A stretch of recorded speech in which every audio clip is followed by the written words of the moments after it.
欢迎电视机前的观众朋友走进天津卫视的大型情感节目《爱情保卫战》。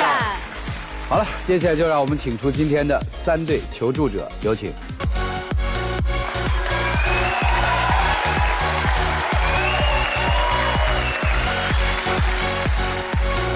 首先要疗愈的是本期第1对情感嘉宾，老曹71岁，来自黑龙江，退休职工；老刘69岁，来自黑龙江，退休职工。他们究竟遇到了怎样的情感困惑？你认为对方身上有什么缺点？他特别强势，太爱出风头了，每天整得跟个老妖精似的。他不讲理，管着我，压着我，还限制着我。谁在家庭中付出的更多？当然是我对家庭的贡献最大了，因为我是雇主。如果没有我的话，这个家庭是运转不了的。当然是我了，这么多年，我对这个家里里外外付出的太多了，我就是贤妻良母的典范。希望对方以后怎么做？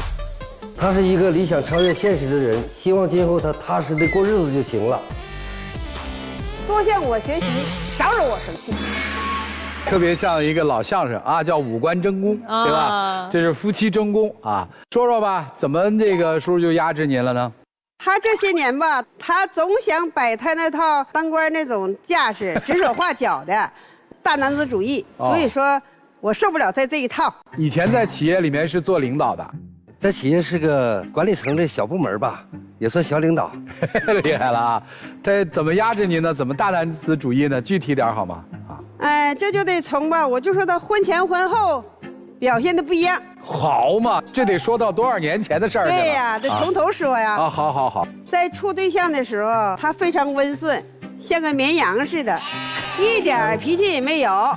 结果结了婚以后，有了孩子以后，大变样，一有点啥事儿就大发雷霆。特别可气的时候呢，半夜3更不进家，喝得醉醺醺回来就干仗，这样日子咋过呀？他提的这个婚前婚后不一样，我是这么看的，因为恋爱的时候吧，涉及不到酱醋茶的，彼此的缺点暴露不出来，他就不容易产生矛盾。结婚以后呢，那又是做饭又是看孩子，互相之后就产生矛盾了，产生矛盾呢，而且有些事情说不到一起，这样是经常口角，经常打仗。您看，确实人家做管理层的，言简意赅，问题全都回应了，总结得很到位，总结得很好。他的优点呢，他挺爱学习，挺爱钻研。但是我呢，就是付出型的，我就是家里的一切事全我都包了，我也没啥怨言。但是我就觉得他成功了以后，结果他不着家了，成天的用这个打仗。下岗了以后呢，他不能利用他这个技术来挣钱。在家待半年不出屋。我那阵儿吧，我已经退休了。我呢，每月给他点零花钱，他有个抽烟钱，他感觉到挺安逸，成天整在电脑上。我看在眼里，心里是挺不舒服。因为吧，我俩女儿都上大学，就靠我点工资，根本就不够用。我就问他，你咋不找工作呢？他当时就急了，跟我打仗。我说，男人有养家糊口的责任和义务。我说，我要是男人，蹬三轮都得养家。这个事儿呢，我是这么看的，因为当时呢下岗了哈，本来就感到很失落，是，然后呢，我还是搞技术还是搞管理工作的，再就业的话，你必须得技术过硬。我在电脑上那几个月呢，就是一个查找这个就业信息，一个是你不学习是跟不上趟的，那你就业很困难。结果呢，他不理解。这事儿我这么认为的。现在咱们家已经没有经济收入，就我收入点，俩还上大学，急需钱的时候，你还在那选择哪个适合我，我在现学习现学，感叹吗？所以说，你不管是卖菜，是蹬三轮，你是干啥，你只要能挣来钱，你就是真正男子汉，你就是一个有责任感。我认为你责任感不强。后来再就业了吗？后来我说的，他出去了，出去他就找着了管理层啊。人家不就在家这个休养生息了半年？您看给您说的啊，更可气的还有，他不出去吧，他限制我。我那阵儿我也就40多岁吧，其实比较年轻的，我就要出去烤羊肉串，他不让我烤，我就觉得他就是虚荣。哎，人家是心疼你是吧？他不是，他虚荣。这个问题吧，我来解释一下，是这样的，当时是他出去烤羊肉串吧，我和他生活已经很多年了，我认为他不具备经商和服务行业这种头脑，我以为怕被人欺负、被人骗，或者是搞不好。第二个呢，就是我曾经有过小小的在单位吧，小小的辉煌，或者是我的邻居了、我的同事了，啊，这老曹混到这样了，连饭吃都没有了，是不是？把媳妇打发出去烤人串，我面子上感到很下不来，所以说我就阻止他不要去烤。不管咋地，我只要干了，我这种行为，就是值得这是赞扬的。啊，赞扬，好，竖个大拇哥。咱再说说吧，还有什么事儿压制您？退了休以后吧，我跟女儿不在一个小区，2个女儿找着对象，老婆婆都是外地的。这个女儿这孩子吧，我已经看到5、6岁了，给他们做饭呢，帮料理家务，帮他们接孩子啥的。一段时间呢，那个女儿呢要生孩子了，后来我就去给那个孩子伺候月子去了，她呢就搁这边，那这个担子落她头上了。每逢下午要去整饭的时候，就该唧唧歪歪、骂骂滋滋的。哎，没成想我活到现在活这么累啊，活到这样，啊，就唧唧歪歪。我是这么想的这个问题，他非常强势，我就知道你有想法啊。他非常强势嘛。我认为呢，他是借着这个机会设计成让我去接送孩子了、做饭了、做些家务，弄得我很疲劳。本来我都60多岁了嘛，当时我认为呢，我应该颐享天年了，退下来了嘛。结果呢，他设计成让我这样耐累，所以我非常不高兴。行，这个大多数好像我发现一个特点啊，好，男人在这方面确实不如女人，就吃苦耐劳，特别是退休之后啊，对，就是女性总是能够快速的融入新的社会角色，男人好像稍微慢一点，是吧？啊，这行了，知道了。还有什么大男子主义的，您可以说。我有个海南梦，我就跟他说我想上海南，他当时说那等我退休的，我跟你俩去。等到退休了，有一天我问他，我说海南去不去了？不去了，没戏了。哦。待几年以后呢，大女儿她的孩子也大一点了，她就跟我说妈，咱们上海南呢。这是说我心去了。完我说我同意。他说的我爸那关过不了。我说那你说就，我说不了。孩子就跟他说了，没在家回来啊。孩子说上海南，我说去啊咋的？哎呀，他就唧唧歪歪不乐意呀，就跟我俩打仗。我认为他和大姑娘吧，是他们之间撮合的是怎么样的，我就不知道了。我指使姑娘跟我说，因为我姑娘嘛，我的孩子必然，我认为还要比他有面子的，是这样的，所以我就同意去了。你听听孩子对你咋评价的吧？有录音的是吗？好，我们听听来。我爸我妈呀，他俩就是离婚闹了一辈子了，天天打，天天闹，今天都闹到你们这儿来了。我爸这个人呢，确实有点固执，搞得我们大家一直都很紧张。现在呢，他年龄也这么大了，正好也退休了，我们呢就希望他能放松一下，这样不光是我妈，我们这些做儿女的也能轻松轻松。这拉偏手啊，这是啊！我认为这孩子吧，已经成年人了，他对某个人某件事，他都有正确的评价了。但是我认为吧，孩子的说法都是你教唆的，或者都是你教导的，都是你的思想，都是你教育的。那你就不讲理了，动摇我在家庭的领导地位，动摇这个户主的这个权威的地位，我非常吃不消，我受不了。那你就在强词夺理。孩子他已经成年人了，他有他的见解，他有他的主观，他爸啥样，他妈啥样，他不知道吗？当然了，孩子对我是非常好的啊，也架不住你这么老教唆，是不是啊？是啊，不吵，我还没听完呢。我想问一下，海南到底后来去没去？去了以后，他非常欣慰，山也好，水也好，来到这个这多好啊！天天出去溜达去，可开心了啊！迎合你的野心嘛。他吧，我在我的印象中就是牵着不走，打着倒退这么个人。那这个最后去海南这个钱到底是谁出的呀？财经大权在他呢，他不付谁付啊？孩子出一部分，我出一部分，家里财权是在您手里。财权还是我手。那您有零花钱吗？每个月？他每月给我2000块钱，但是吧，就可气的是有一回要参加活动，参加个模特队，完了要买团服，我说你给我几百块钱买个团服，他当时就急了，他就说我花钱花的太多了。因为本来我们都是不富裕，住在姑娘那边的房子那边哈，自己还没房子，我准备节俭一点呢，凑一凑，慢慢攒一攒，买个房子。我想呢，就是尽量的少花钱，节俭。就他这不然，他又参加什么模特队这本身我很反对的。我们都这把年龄了，你一天弄得像个老妖精似的，干什么呢？是不是啊？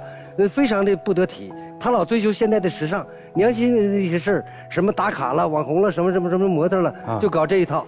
特别可气的是，有一次我感冒了，生点小病，他不在家照顾我，出去很长时间没回来，我就感到有些疑虑，我就出去找他了。找他之后一看呢，正在和一个男模特切磋他们的走台什么技艺什么这个那个的，这样呢，我心里很不舒服。您就说吃没吃醋吧？我不舒服。那您觉得他走得好看吗？他走的不好看。你说花里胡哨的、扭扭捏捏的那样哈，抹的跟老妖精似的，是吧？有什么好看的？我不知道别人怎么评价他，我是这么看的。我觉得好看不好看，别人有人看没人看，我自己高兴就行。您能给我们走一段吗？能有幸看走一段吧，我走的不咋好，给你展示一下。好，展示一下，来，大子都开花了啊！你说我笑啊？我在嘲笑他，这么大岁数还这样的，很好看的，很有魅力，好看。我走模特吧，不是为了好看不好看，为了锻炼身体。所以今天两位来的核心是不是就这个呀？您想走，您不太想让他走。我坚决不能走。你不让我走，我坚决走。我认可抛弃你，我不抛弃模特队。你抛弃我，你就抛弃我，我也是不在乎的，是不是？我一直认为他是一个理想超越现实的人，老想着做那种美梦。他不是贤妻良母型的，我是这么认为的。我还不是贤妻良母型，我把家里的都料理的天衣无缝，我业余时间出来玩咋的？听懂了啊！结婚30多年，也幸福，但是也得拌嘴。他们这个你们支持谁啊？我呢，我挺羡慕叔叔的啊。为啥呢？就是我感觉他挺幸福的啊。你看，像这大半辈子过来了，那阿姨一直陪伴着他。像我呢，我就不像他那样，我这天天做牛做马的，我觉得挺累的。不像他那享受的呢。我觉得吧，我还是支持阿姨。忙碌了大半辈子，有一点自己的生活，有一点自己的爱好，还是挺好的。我感觉男人嘛，确实就是一家之主，就应该大部分事儿都是男人去做主。阿姨尽量就是多向叔叔靠拢一点，听叔叔的意见。嚯，对你这么年轻就啊？他太大男子主义了。我非常支持阿姨，我就觉得阿姨做的挺对的。这叔叔确实是有点大男子主义。他们说完之后，就让我感觉好像看到了40、50年以后的他一样，就看到老了他一模一样的。你看，听他说那些话。然后你会觉得特幸福？不幸福，我不觉得幸福。小贝儿可说了啊，有支持叔叔的，有支持阿姨的。周老师，我倒觉得他们俩跟我爸妈挺像的。哎，一样。那你支持谁啊？就都支持啊，就吵呗。他们一辈子的生活方式就是吵架，你让他们不吵了，他们还觉得不舒服。叔叔，我说实话，我爸今年元旦的时候突然倒地病危，然后120送到的急诊，我妈当时一下就懵了。以前我爸抽烟打麻将。然后我妈就天天说他，然后我妈在我爸病倒的时候，话变了，就你少抽点儿，她不再说你不抽了，我们换一个个儿，假设阿姨突然有一天这脚走不动路了，然后她跟你说，哎呀老曹啊，我这一辈子就特别想走走，就是走走模特步，这可能是我这辈子的梦想，那您说你那会儿还难他吗？如果他要这样说的话吧，要是这种态度的话。那我可能就是生气要差一些了，就应该好一点。那你让他走吗？不还是会让他走吗？我感到他走的不好看，那扭来扭去的是啥呀？像啥呀？是不是？很妖气的那种，是不是？我不愿意看这种样子。曹大哥，我问您件事啊，我们家刘大姐接下来她在生活当中，是要让她自己开心，还是要让你开心？她愿意开心，她就开心吗？啊，她可以让自己开心是吗？她可以让自己开心。刘大姐是这样，您跟我们曹大哥结婚多少年了？40多年了。40多年，您换了一句赞美了吗？我在这儿一直在总结曹大哥对你的评价。第一个评价，他有能力出去烤羊肉串吗？没有，我认为他没有。没有，他没有经商的能力。他有理财的能力吗？他没有，没有，所以钱得归您管。他稀里糊涂。他买那么多衣服是美还是浪费？我感觉是浪费。他刚才走过去走回来好不好看？我认为不好看。您认为不好看？我笑，我不是微笑，我是笑话，我是有点嘲笑他。然后接下来您离开他的话，您在乎吗？我不在乎。结婚40多年，这是您换来的所有评价。他对你的评价我都记得，你对他的评价。他以前在企业里挺钻研的，他在企业里那技术上很过硬的，这都是你对自己老公的评价，对吧？然后后来应聘成功了，又进管理层了，这都是你对你老公的评价。对，你对你老公的评价有积极的，有消极的。同样是过40多年，你对你妻子的评价，怎一句好话都没有呢？就是他不会处理事情，我认为又多一句，而且他非常犟。大姐，接下来的岁月，咱们抓紧一切可以抓紧的时间，寻开心，不用在乎别人对咱们的指责和消极评价。人家愿意跟咱玩，咱们带着人家一块玩；人家不愿意跟咱玩，不加他玩。其实我觉得叔叔啊，确实是大男子主义啊，他比较多，他口上的东西他言不由心。你看他说您不好看或者怎么样的，其实都是一句气话，我觉得他是这样的。但是我觉得阿姨呢，我觉得你做得很好，你跟我妈妈的性格非常的像。我知道您的开心跟她开心一样的，所以我非常理解您。您就想去哪儿去哪儿，去哪儿玩就行了。对呀。然后叔叔，我希望有机会呢，能陪着阿姨您一块儿去，这是一个最大的一个爱。如果他在那个走模特那些方面的哈有所改正的话，那我也能理解他。我跟你讲，那个我妈妈虽然没有走模特，但是我妈妈跳广场舞，我还有的时候陪着她一块儿跳。我妈妈光广场舞的衣服40多套，比我还什么？她就喜欢不重样的，有的时候一个颜色买2个，她就是喜欢。这女人的心理。对呀，我觉得没有任何问题。我还没让你妈消费那么多呢。是，所以就是叔叔，您知道就好，这是对女人的一个爱，这是一个男人的一个爱，好不好？这我得考虑考虑。我觉得到这个岁数了，咱们以身体健康为第一要素，这是最重要的。对吧？因为您嘴上再说不过了，请问您过2天生病了，谁管您呀？不还得是老伴儿吗？所以呢，现在怎么健康，怎么来，开心能让您健康，那就开心着来。但是难的是啥？我们现在有些事情吧，开心不了，说不到一起去。我拦您一句，好不好？可以。多狭隘，那个心窄的就不行了。我不用今天的眼光批判50年代走来的您，在那个时代的特征，你想从他嘴里面听出一句好话来，那是不可能的。您也是一样，老师们说的都特别对，您该做什么就去做什么，但是记住，不要因为做那些事儿，让您旁边的那位觉得你忽视了他。很多事情都是彼此做出牺牲的，不用这么弄。在我看来，这是一个算是不错的一个家庭。我插一句话啊，我还发现一个事儿，就是2口子打仗，就是我们俩吧，打仗的时候感到特别生气。后来反过我思考，我特别生气原因啥呢？可能心里真的有他，当然了，才生气。所以我就想不明白。所以刚才周老师讲那件事儿，一定要好好想。如果有一天，大姐先坐上了轮椅，她跟你说：“我这辈子啊，我就想干一件事儿，我再能走个模特步。”这就意味着说，她能够重新站起来。那个时候，你想不想让她站起来？想。我深信你们彼此是相爱的，即使不再相爱，你们俩也是打断骨头连着筋。这一点肯定了。我跟您说，您想明白，让老伴儿走模特步，一会儿您出来，您说不让他，您就别出来了啊。这个走，什么时候走，是不是每个活动都参加，还是挑一些活动参加，您自己琢磨。谢谢2位的分享哈，你们再听听他们年轻人的，帮他们支招吧。来，请坐。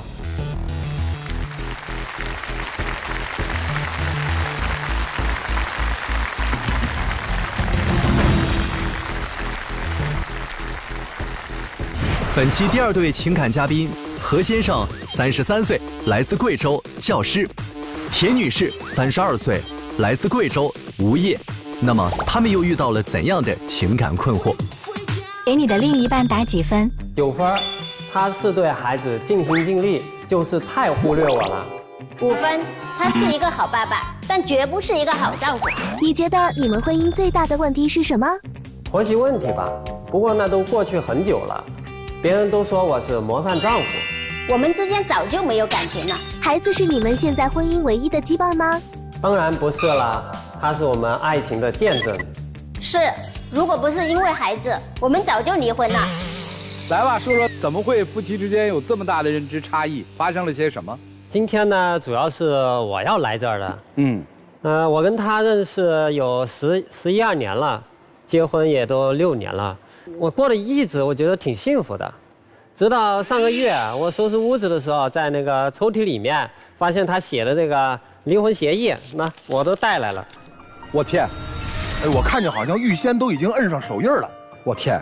单方面已经把手印摁上，这是你的手印？对，当时在办公室的时候打印出来，然后就填了一些，然后回家填的，然后安上。好嘛！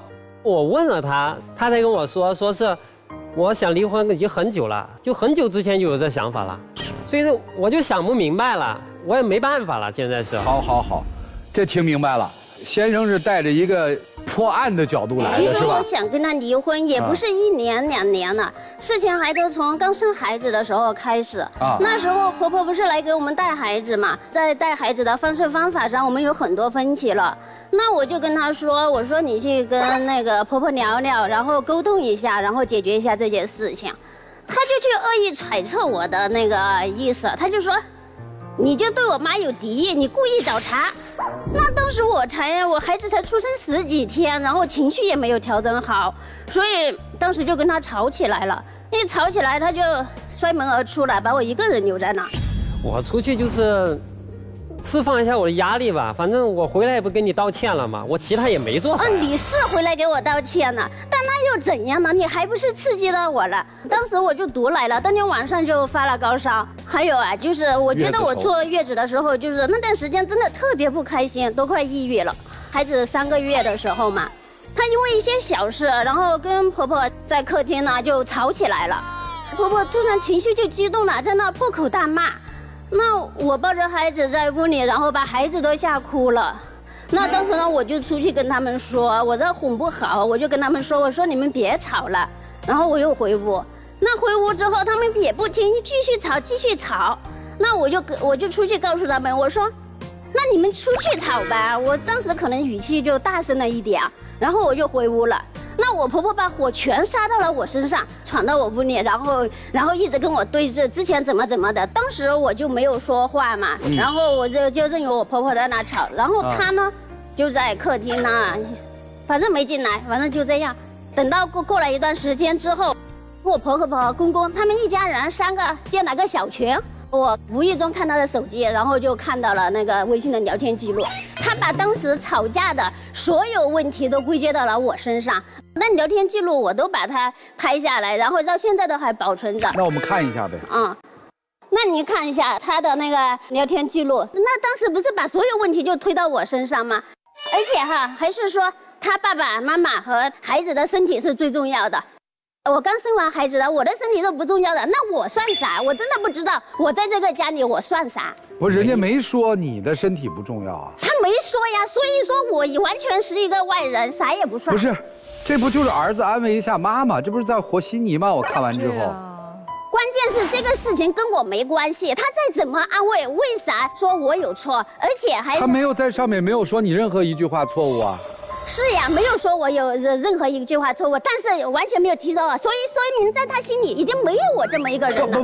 不，你看啊，你永远是我儿子，这是妈说的。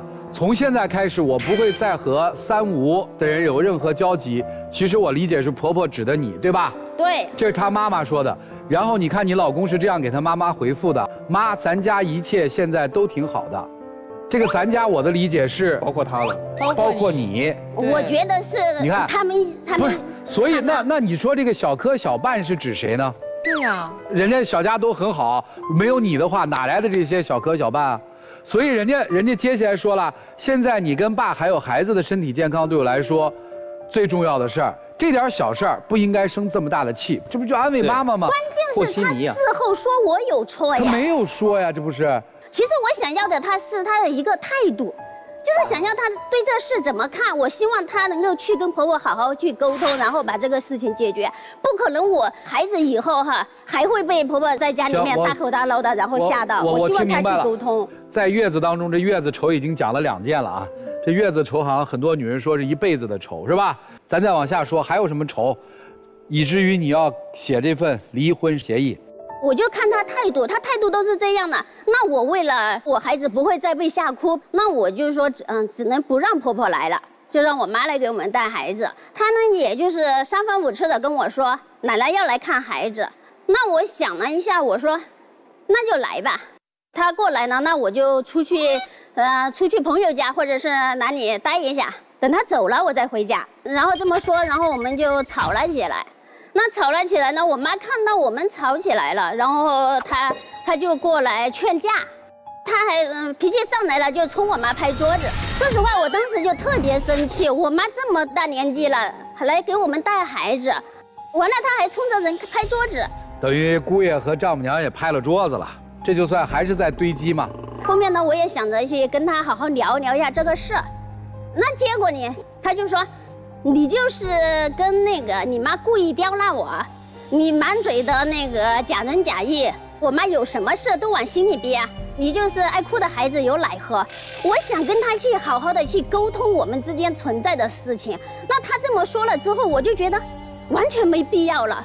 说实话，确实孩子出生以后，其实他对孩子还是挺好的，是一个好爸爸。那么也就这样过吧。我真的是需要2人一起带孩子，给孩子一个完整的家。我也没有说是不想沟通，我觉得这些事儿其实过去很久了。我觉得随着时间的推移，这些东西都该淡忘了。今年孩子多大马上6岁了。所以你想吧，这6年前的事儿嘛。对，都很多年都过去了，也没必要再提了，也不知道为什么，这是在他心里面就一直耿耿于怀的。那你们这个孩子，随着孩子的长大，你们现在的这个婚姻状况是个什么状况呢？平常的交流多吗？基本上就是交流孩子，平时做家务啊、做饭啊这些一起做，带孩子一起做，但是像2个人的交心啊这些就没了。你看我上班回来做家务，那各种事情都堆在那儿。那你带孩子休息了，那我在那做事儿，那事儿做完了，你们都睡着了，那我们怎么沟通，怎么交流呢？我就觉得很累。就你累，我不累吗？我也没说不带孩子，那周末好不容易上了1个星期的班，太累了，想多睡一会儿，那晚一点带那也行呀，那非得那个时候，那你们俩现在除了孩子，你们俩之间有交流吗？你觉得他对你的态度怎么样，先生？我觉得就是有点冷漠吧。我们怎么理解这个词儿？就是你看，像之前过生日啥的，都张罗这张罗那，给我弄一些惊喜吧。但是现在过生日啥也没有，就是平淡日。那我也不是说完全没有给他张罗啊，我也给他买了一个蛋糕的啊，而且我也是用他对我的方式去对他的。你凭啥又不爽呢？我看那个上面有一个时间，为什么写的是2035年呢？您为什么要把这个离婚的时间定在2035年呢？那时候我孩子长大了，那孩子长大了，我跟他现在是这样，我不想跟他交流，我也不想跟他沟通。在家其实我们交流啊，这些都是围绕着孩子。那到时候孩子也该上大学了，那我们到时候也就离婚了，就各做各的。现在2023年12年之后的事儿已经安排好了。也就是说，他们的这段婚姻的核心任务是抚养孩子读大学，孩子考上大学，他就要跟他离婚。所以丈夫看到这个东西之后，一定心里剧痛，对吧？对，我估计可能很多男人拿到这个东西的感受就是同床异梦嘛，对吧？我的枕边人是这样的，所以你今天来了是吧？对，行吧，我们先听听有生活经历的人吧。他这件事情吧，我听懂了，我是这么看的啊，别学着像我老伴儿似的，陈年旧事呢要早点忘掉，因为我们要积极的生活。关于你们婆媳关系事儿吧，我不想多说，你们都很有知识文化，能处理好。我觉得你找了一个这么好老公，这么模范丈夫，你还不随心如愿吗？找到像我这样的话，那你得多遭罪呀！我觉得你珍惜你这个老公吧。哎，所以我就觉得你俩才是一家人嘛。他们用2个角度说了同一件事儿嘛，就是你们要彼此珍惜嘛。这没结婚的可能都有压力了吧？来说说有什么感受？我觉得这个大哥挺爱这个姐的，因为大哥不是平常下班啥的都回家呀，按时回家，也不是出去应酬干啥的，就对这个家我感觉还挺眷恋、挺照顾的嘛。还有就是，如果我像大哥一样的话，如果我的媳妇儿跟我妈发生啥冲突，我肯定也会向着我妈，记不记得？也会向着我妈。对，行。我挺理解这个姐姐的，就是如果，就是我们俩位置调换一下的话，我在婚姻中是被漠视的那一方的话，我觉得我可能都不会等到孩子成年，我可能当时就会跟他离婚。我特别喜欢大哥大姐那种方式，就和稀泥嘛，你说婚姻有啥大不了的事儿呢？而且女生，你没有觉得你很双标吗？婆婆来了帮你带孩子，你没体谅你婆婆的辛苦，因为你说了，我妈这么大把年龄来帮我们带孩子，你得体谅我妈的辛苦。但你的原话是我婆婆来给我带孩子，带的不好，没有。然后第二个，你刚刚说那个话，你说我没有跟我婆婆顶嘴，但是我回屋了，不就是甩脸吗？甩脸一样是啊，只是没有用语言吵架而已啊。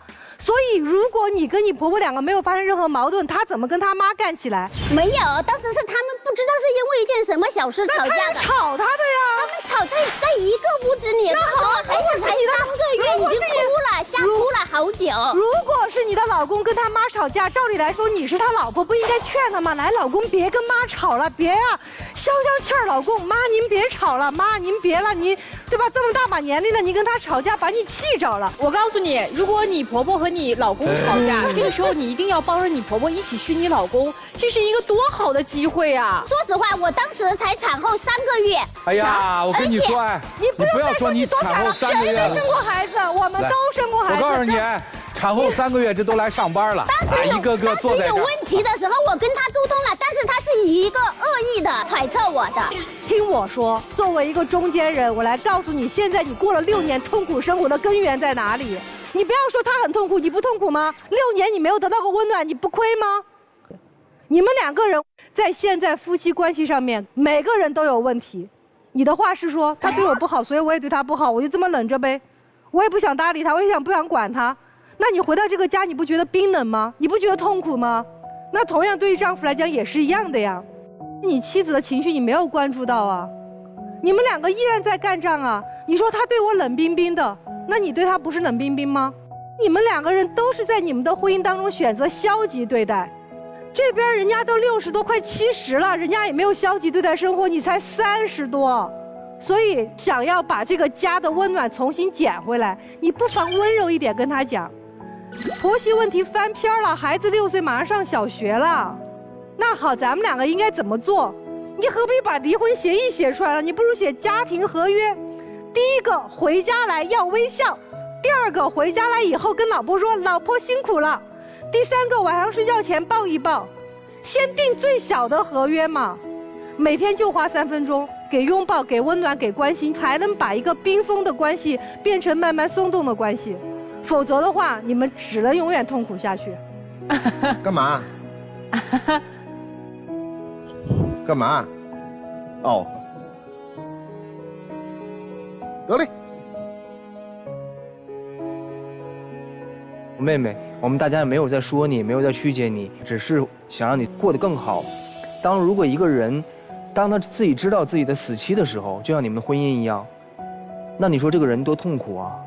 每天看着日历牌，一天一天往前走，哦，距离我们离开又近了1天，这是一件很难的事情，很痛苦的事情。为什么给自己找这种不愉快呢？我们日子往前走，一步一步，一定会更好。婚姻其实会经历很多阶段，就是这个阶段，每一对的夫妻可能都有经历。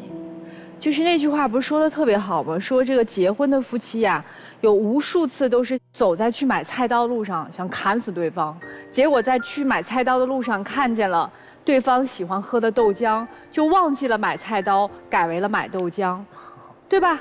那你们现在这个阶段太正常不过了，因为刚刚经历完妻子在产后的抑郁的阶段没有调整好的一个阵痛时期，现在是在磨合的过程当中。刚才这一个动作，姑娘，如果你不那么纠结的话，你们2个人的关系能迅速修复好。你只要告诉他，我需要怎么样，我需要你关心我，我需要你站在我的身边，你们就会好起来。但是如果你要是依然在丈夫跟你表达完这种感情之后，你还是不断的再去旧事重提、翻旧账的话，那就没意思了，你就真的奔着那个时间走了。我想跟你说一下，刚才你声嘶力竭的说，我才生完孩子3个月，我特别理解你。生完孩子的女人，我说句不好听的话，都跟神经病一样，因为我也是从那个阶段走过来的。我为什么生完孩子我42天就工作了？我还不是3个月，川哥，我42天就。难怪那段你比较神经。就回到。我42天就回到舞台上了，是因为我受不了我自己在家的样子了，歇斯底里，无可救药，真的就是个神经病。说2句话，3句不对就哭了。大家都不知道怎么了，莫名其妙，一个饭桌上吃饭吃得好好的，突然就泪流满面。我现在回过头来看，就是生完孩子的女人没办法，激素水平，如果你自己没有那么强的调整能力的话，你那个时候就会经历这个阶段。有的女人2年之内都走不出来啊。所以我觉得姑娘，你现在就是处在那个产后的那个修复阶段没有好，然后带来的阵痛后遗症。你没发现吗？你的妻子一直很着急。就是着急的那个是没放弃希望的，淡定如水的那个是已经不怕开水烫了。你在现场一直你就是云淡风轻的站在这儿，但实际上你在这连情绪起伏都没有。你老婆我倒是能看出来，她是真心觉着现在这状况不对。然后呢，我也找不着好方法，我着急想让这状况有个改善。您现在是努力在适应现在这个状况，你已经刀枪不入了，你没发现吗？有一点。我问一下，你们孩子今年多大？6岁。对。你们2个觉得自己孩子在这家幸福吗？平时也都一起带着玩什么的。他不是，你觉得他看不懂吗？妈这样，爹这样，妈这边不是哭就是闹。然后不是喊就是叫，爹这边永远带着淡淡的冷笑，你以为这孩子看不懂呢？你这12年，你跟你们家孩子商量过吗？我再给你爸12年机会，如果他再不让我满意，咱们家就拉倒。然后这孩子说，问题是我找谁去呀？我才6岁，你们2个处理不好我的问题，然后让我忍到18岁，你负责任吗？如果我是你先生，我看到了这个，我会毫不犹豫地签下，并且转身就走，一边跟我在一起，一边想着把我们的婚姻杀死，我怎么会允许？沟通的目的不是争谁对谁错，是为了让事情向更好的方向去发展。你没有发现你跟你先生要沟通的都是谁对谁错吗？对错不重要，幸福才重要。女生，你现在的情绪状态得调整。先生，你多久没有嘘寒问暖？你心里最清楚。你要还爱他，一定不会这么漠视他。他是做法不对，你完全是用冰冷晾着他。这个女人的心被你凉了，有点冷哦。坐起来好好考虑一下，想清楚好不好？来，请回。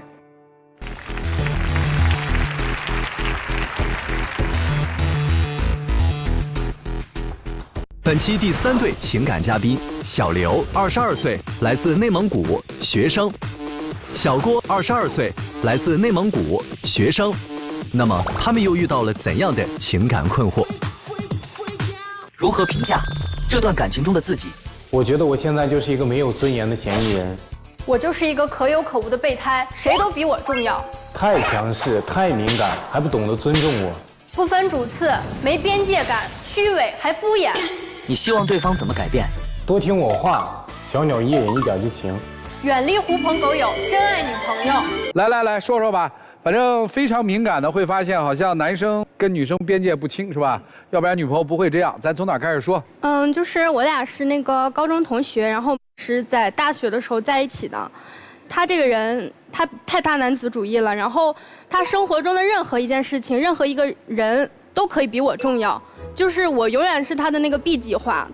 比如说大一的时候，我们说考完试要出去玩，我们俩就是之前商量好说要去大同。我问了他很多遍，他说可以没有问题。到临走的第2天，他跟我说他要去跟他的哥们儿去西安。我说你去西安，那我们大同，他说那大同就不去了呗。我说那你不是先答应的我吗？现在为什么要顺着你的朋友要去？你之前要带我去，难道不能跟我商量一下吗？就感觉我好像一个附属品一样，他愿意带着我就带着我，他不愿意带着我，那我就不能去。因为当时我的朋友是跟我们一起临时决定说才要去西安，并不是说我们提前商量好没通知他。我们都是临时决定的，我觉得这个机会挺难得。我俩这次去不了，可以下次去吗？下次是啥时候？那总是会有机会。你每次你都说下次，下次是啥时候？那总是会有机会的，不是吗？那不最后还是没去吗？但是又去了别的好多地方，不是？那能一样吗？那后来没办法了，他说要带我认识他的朋友，然后说那我就去吧。那说是带我认识他的朋友。我去了3个晚上，他2个晚上都在外边喝酒，就跟他那一群狐朋狗友，就是不着家。我就不明白了，你本来就是你誓约在先，你为啥还去了都不顾及我的感受？就是我觉得这件事他就没必要跟我争，因为我觉得女生听男生一点话没毛病。然后就是他说喝酒这个事儿，当时喝酒的地方乱嘛，你也知道那地方乱啊，那所以我没让你去嘛。白天我们都在一块儿。那晚上我就这点活动，他非要跟着我，他太强势，我就不喜欢。喝酒那就不是啥好活，你自己多爱喝酒，你自己不知道吗？他喝酒这已经就不是1次2次的事情了。还有一次就是跨年的时候嘛，就说一起跨个年，然后2个人又挺没意思的，我就叫了一个我的闺蜜，还有我闺蜜的男朋友，我们打算4个人出去，就是餐厅位置什么的我都定好了。晚上他跟我说，他说。我要跟我的哥们儿出去，然后我没办法，我又推了，我又把我的好朋友推了，然后我就说那我就跟他们一起去吧，反正大家一起跨年也挺有意思的，然后我就去了。内蒙古冬天零下20-30度，他那天晚上8、9点才出门，然后没定好位置，我在外边排队，冷风中站了2个多小时，我差点冻死。就2个人说我们跨个年都觉得无趣，还得拉第3个人，谈啥别谈了。对呀，听都听不下去。行了，瑟瑟冷风中排了2个小时队，您愿意排呀？所以我就觉得他一直都不在乎我，因为一开始他都不在乎你，干嘛还跟他在一起啊？就是因为已经耗了2年多了，我其实耗就耗了呗，总比再耗20年或者50年强吧。有人要想耗的孩子18岁呢。哦，对，那还有再接着耗的，对吧？那结了婚还有耗的呢。行，这不怪你们啊。小片里还说到了什么界限不清，咱们说这个吧。对，就是也是因为喝酒，他就是有那么几个异性朋友是他高中时候认识的，其中有一个女生我就一直挺介意的，就是我俩都在一起了，他俩每天都打电话，天天打，我每次一打我就占线，我就纳闷，我说什么女生，就是人家明明知道自己的好朋友有对象了，还就一直打电话，每次一打就占线。他说的是有点夸张，真的就不是每天，就是那么偶尔1、2次，因为我们认识。那就那么巧，我一打就占线。因为我们认识的时间比他认识的时间长嘛，我也不能就说找对象就把这个正常朋友关系断掉嘛。然后打电话来就是问问我近期的状况，说他近期的状况，再询问一下我们共同好友的近期状况。只有那么1、2次，他就非要说是天。还有一回，跟我俩因为一点小事就吵起来了，然后就冷战呢。然后本来就是他做错了，然后他就过来跟我道歉了。然后我就跟他和好，我刚跟他说完和好，转头出去喝酒去了，就跟他那一堆朋友。完了喝多了之后，还让人家那个姑娘给人勾肩搭背送回家的。别人问他你女朋友说什么分手了，那你说我俩明明都和好了，他说分手了。那你咋知道的呢？因为就是他朋友发了一个朋友圈，他没屏蔽我，让我看见了，视频我都在呢。我们能看吗，小伙子？你对象了？又分手了？没事吧？你说了，你不哄我去？哄，好不容易出来了，先喝吧，喝完再哄啊。眼镜都喝丢了。因为当时我们吵架嘛，那难过我就才去喝酒嘛。喝酒难过的笑成那样。喝酒上头之后就是真的那个笑容没看出难过。不是你那是庆功宴吧？你是不是庆功宴？我感觉就是因为难受嘛。你不跟女朋友和好了吗？当天？对，是，但是就是和好了，当天去跟朋友喝的酒，怎么会难受呢？这个情绪我觉得好难揣摩啊。对，行，不管了，既难受，反正咱们知道，就是其他的咱们不揣测，至少有一点我们知道了，男生喜欢喝酒，除了喝酒之外呢？几乎都是喝酒惹的事儿啊！他这次喝酒完了之后，我就很生气，我就反正就是也跟他闹分手。他就说他保证以后都不喝了，啥酒都不喝了。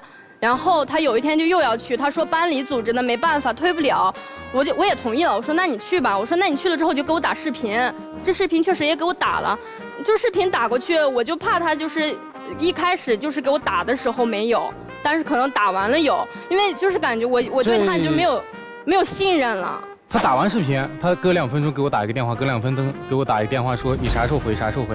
那本身喝酒开心的一件事，那酒局上都没我们。他为什么老怀疑你啊？就因为他之前做的一些事情，就让我也很纳闷。发了个朋友圈，发一个我俩的合照的朋友圈，仅我可见。你这就没他说的那么夸张，说啥仅他可见，他的朋友、我的朋友、我们共同的朋友都能看见。因为就是平时就是生活呀，微信中都会加一些不熟的人。还有一些陌生人，那陌生人你加他干啥？那总会有一点事儿，不是？哦，说起加微信来，人家在学校里，只要有女生要微信，人家就给，人就不拒绝。加了之后，我的确没有跟这个女生聊过，或者就是我加了之后，我回去就把这个人就删了。你们2个恋爱多久了？2年半，快3年了。我怎么觉得这个恋爱把你女朋友谈得越来越哀怨呢？就是我感觉我跟他谈恋爱，就是情绪越来越的，就是控制不了，越来越崩溃。因为他总说就是我太敏感，说我太强势，说我一直压他一头。哎，这女生怎么强势，怎么压你的？你说说我们听听。我觉得好像一直女生很卑微嘛。就像我喝酒就可能有点频繁嘛，然后他就想让我彻底戒掉这个喝酒，他就联系不到我妈，去联系我发小，让我发小跟我妈说，让我妈给我打电话，然后他就威胁我，就说只要一喝酒就告诉我妈，一喝酒就告诉我妈。我感觉那这方法是不是奏效了？是奏效，但是我感觉他越强势，我就越想跟他反着来，我就不喜欢他这种强势。他根本就不是说为我好啥，他就是为了他那个目的就不择手段。啥叫不择手段？你不是不择，我哪儿不择手段了？他有一次放小长假嘛，他就想让我去找他去见他，但是只有2、3天，然后又过一段时间又回去了。我说再忍忍嘛。那不是因为好长时间没见了，我想见面啊！啊，对，你是想见面，但是我觉得花这点路费不值嘛。是我手机发过来短信，我才知道，他偷偷给我买票了。但是我在这之前，我已经很明确的跟他说，我不会去，我一定不会去。那我为啥买？不就是因为你先答应我的吗？计划赶不上变化吗？啥是计划赶不上变化？你明明你就是不想来，你就是敷衍我，所以你才这样啊！那我都已经买了，你还有啥不愿意来的呀？他买征求过我的意见没？我不征求你的，是因为你先答应我的呀。那是不是因为经济问题？那确实去不了就去不了了呀。但我都已经给你买了，你还考虑那么多干啥？对，他给我买，那他征求过我的意见没？那我的面子往哪放？我就没尊严了呗。通过你们俩的讲述，我有一感觉啊，女生是不是这个男生就是特别容易许诺，但是从来不践诺，很少践诺，是这样吗？对。这件事情是他答应我说，就是那段时间要见面，我也知道就是他可能那段时间经济不太好，我就说那机票我来买吧，然后他就把这就好像就是说我在逼他，但明明是他先答应我的，就像是之前他说他要去学校兼职，然后说他要赚钱给我买礼物，因为好长时间没给我买过礼物了，我说那你就去吧。当时嘛网上特别火那种箱子里面装的都是礼物，他说他给我准备一个，他说他在生日的时候送给我，我都快过第2个生日了，我还没收着，我啥都没收着。他每次说的话就是好像在给我画大饼一样，我每次说的他还不乐意。感觉男生送女生礼物挺浪漫的，我嘴又大，我就忍不住，我还跟他提了一嘴，我说我会给你买这个礼物。自从那以后，他就天天追着我问我这个礼物给他送的啥，什么时候给他送，他天天。那我不是为了提醒你吗？就万一你又是说大话。他就一直黏着我，就搞得我没心气儿，而且我准备得需要时间和钱，对不？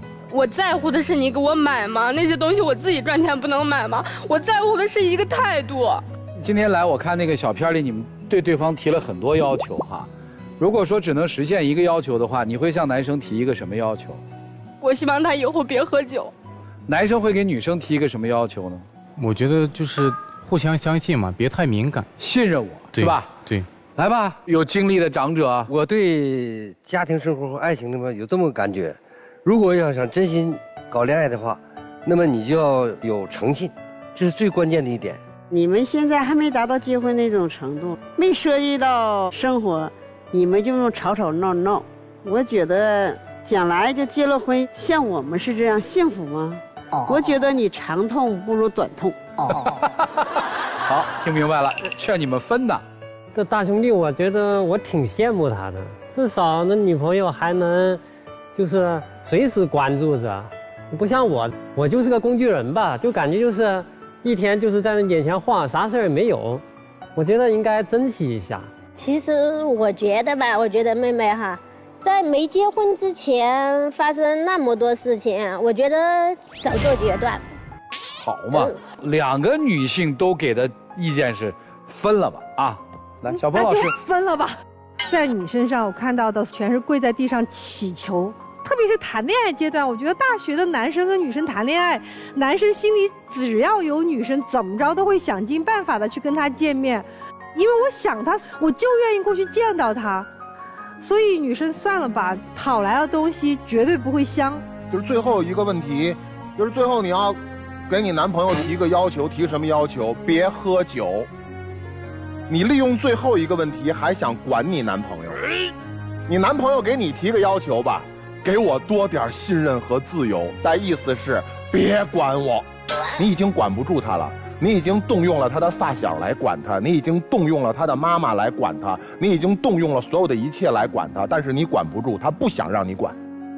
所以为什么两位你前面一位是姐姐，另外一位你得叫阿姨，两个人跟你表达的一个意思，趁早想想别的，别走我这老路。但目前我看到呢，我认为这个妹妹是被欺负了。人家买了机票让你过去，你为了省钱你不去，人家那么想见你，各种制定计划，你一次次破掉计划，人家还在做。我觉得这事儿就是不对，所以女生你也不用难过。我觉得这段感情就你们两个就赶快分手。然后这是我很少在台上说这样的话。张爱玲说啊，姑娘，我说给你听的，一个人如果没空，那是因为他不想有空；一个人如果走不开，那是因为他不想走开；一个人如果对你借口太多，那是因为他根本不想在乎。23岁这个年纪，我们既然谈恋爱，就好好谈恋爱，你就要找到一个他连洗澡时都要擦擦手回复你消息的人。如果既然发现这个人他不爱你了，那转身就走，不要浪费青春、浪费时间、浪费精力去乞讨爱。我就跟你说一句话，你这个年纪就开始喝酒啊？23岁就天天喝酒啊？等到你50岁以后，你看看你还能不能喝得动？等到你50岁以后，你看看你的肝、你的胃对你怎么样？好吧？还需要50吗？等不到。40岁还需要40吗？没有什么好说的了，这个基本上不算一段爱情吧，这就算一个女生的一场单相思嘛。哎，对。你那句话其实给这个感情有一个特别好的写照，分手啦，刚分了。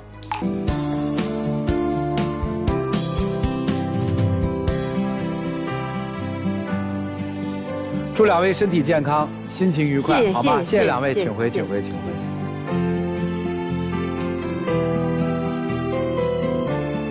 接下来，将是那对夫妻，妻子悄悄地写了一张这个离婚的协议，日期定在了12年后。你们的预测是？还要出来，对，都哭成那样了。出来！来，我们看看他们自己的选择是怎样的，请开门。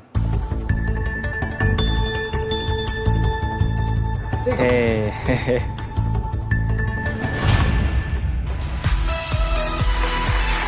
委屈死了这6年，搂着。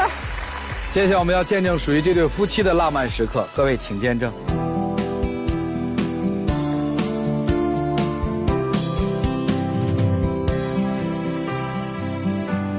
与其跟他要世间的对错，不如夫妻能常抱抱。哎，对，好吧，能把你妻子抱下去吗？小心，小心，哎，好，哎，挺好，哎，好，这个算大团圆啊！